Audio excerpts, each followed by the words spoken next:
SSS pensioners, it's me Angel. Welcome sa aking YouTube channel.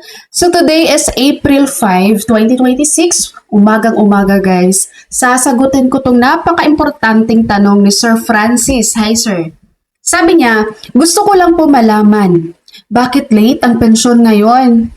Pang 10 months ko na po sana ngayon, yung 9 months walang palya. Every end of the month ang pensyon ko. Ngayon, anong petsa na? Wala pa. Ano po kayang dahilan? Salamat po and God bless.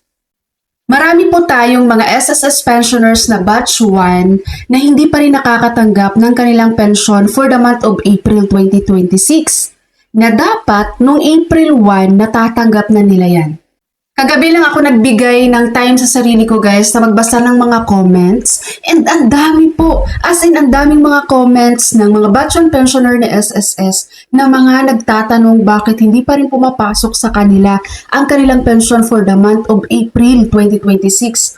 Which is hindi siya normal para sa kanila guys dahil kabisado na ng mga to, kabisado na nila kung kailan pumapasok talaga sa account nila ang kanilang mga pensyon. And pasensya na po mga ma'am and sir sa mga solid viewers ko dito na laging nag-aabang ng videos ko guys. Hindi ko kayo nare-replyan sa mga comment ko. Dahil itong nakaraang araw, nagbawas talaga ako ng oras. Nagbawas ako ng time sa social media. No, alam niyo na, Holy Week. Ganito po yon mga ma'am and sir. Kaya po marami tayong mga batch 1 pensioners dyan na hanggang ngayon po ay hindi pa rin nakakatanggap ng inyong pensyon for the month of April 2026 dahil po nagkaroon po ng technical system issue si SSS.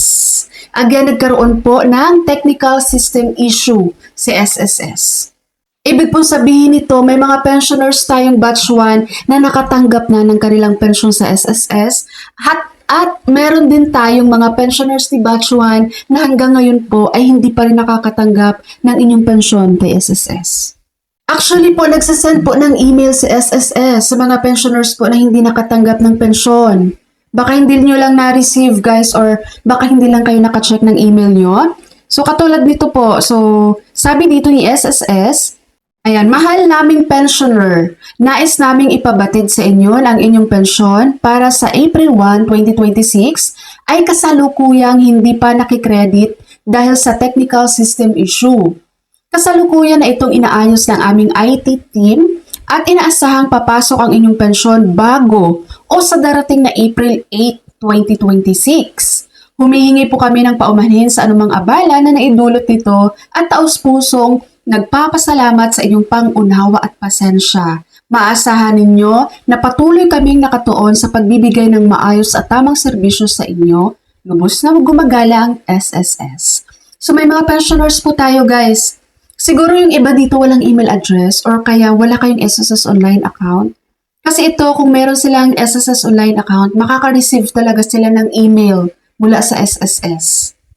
So, nagkaroon po ng system issue si SSS guys. Kaya may mga pensioners tayong wala pang nakikredit sa mga account nyo na pension nyo for the month of April 2026.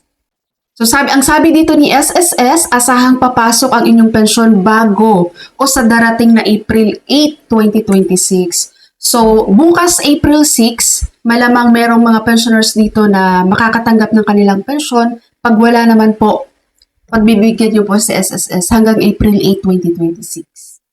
Malinaw po sa ating mga batch 1 pensioners dyan na hindi pa rin nakakatanggap. So, wag po kayong mag-worry guys ha. Pwede kayong mag-check bukas kasi sabi naman dito ni SSS on or before April 8, 2026. So, papasok na yan sa mga account nyo.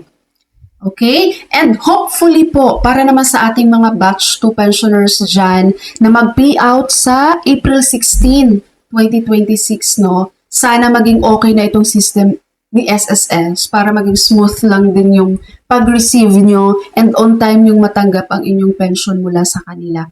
But I think guys, magiging okay naman na to ang system ni SSS para sa ating mga batch 2 kasi matagal pa naman masyadong April 16. So meron pa silang maraming oras at maraming araw para maayos kung ano man naging problema. And kung meron pa pong mga SSS pensioners dyan guys na hanggang ngayon hindi pa rin natatanggap ang pensyon ng March 2026. Katulad nito ni Ma'am Joanna, sabi niya, "Hi Ma'am Angel, bakit po kaya buwan ng March? wala pong pumapasok sa ATM ng dalawang anak sa pension po nila. Salamat po. Hindi lang to siya ang may comment guys ha. Meron pa akong isang nabasa na month of March din. Hindi pa nila na-receive yung April. Ganito po yung gawin nyo ma'am. Bisita po agad kayo sa SSS. Bukas, April 6, 2026. Pumunta kayo sa SSS para ma-inquire nyo yan at maayos.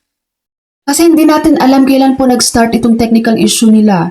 Diba? Kasi baka mamaya nung March pa yan nag-umpisa. Masyado lang maliit yung issue kaya hindi pa yan napansin. Ngayon lang napansin nila yan ng April kasi ang daming pensioners natin na nagre-reklamo kung bakit wala pa rin silang pensyon. Mga pensioners natin dyan, mga ma'am and sir, itong technical system issue, possible po ito na hindi lang ito issue doon sa pagkikredit ng pensyon nyo ha. Baka meron din po dito mga pensioners na napansin nyo pong biglang lumiit yung amount ng pensyon nyo. Or kaya naman biglang lumaki ang pensyon na natanggap nyo ngayon. So part po yan ng kanilang technical system issue. Okay? So kapag naka-receive kayo ng maliit lang na amount ngayon, i-check nyo agad yan sa SSS guys para mabigyan kayo ng adjustment. Kapag nakatanggap naman kayo ng malaking pensyon ngayon, biglang lumaki yung pensyon nyo na hindi naman yun ang inyong natatanggap. Sige, okay yan.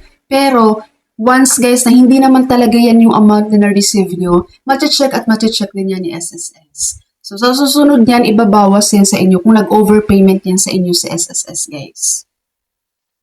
Alright po mga pensioners, sana naliwanagan na po tayo ngayon guys sa nangyaring issue sa pension release for the month of April 2026. Okay? And guys, it's Sunday, no? Alam na natin kung anong ating gagawin pag Sunday, magsimba po tayo. Alright, so that's all for my video for today. Thank you so much for watching everyone. God bless you all.